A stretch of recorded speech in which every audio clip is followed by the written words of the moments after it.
Bossing, grabe. Ano po mensahe nyo sa lahat ng Dabber Cats at kapatid sa mahigit 4 na dekada ng Itbulaga? Ano ang tanong mo?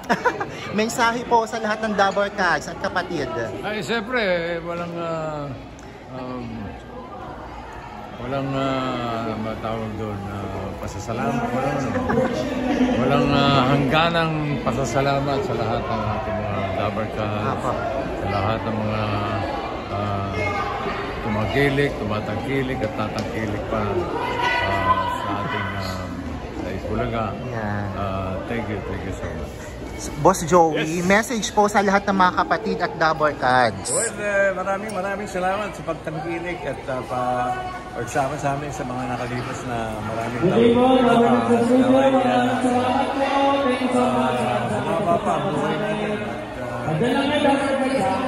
maligaya tayo.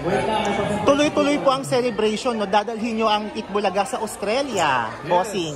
What's to look forward to? Ibang lugar na sa-celebrate natin mga anniversary. Papunta sa Golden anniversary. Correct. Ito naman ang aming goal talaga. Papa. 50 years and 50 years and Yeah. Boss Joey, last na lang po, pangako nyo po sa mga Dabber Cats.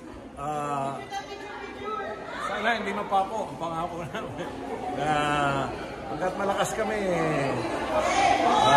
papatuloy ulit talaga. Ang mga kaapu-apuhan na namin at mga buling-buling. Kaya nga ang motto namin, always be happy, be healthy, always eat. Yeah, thank you po.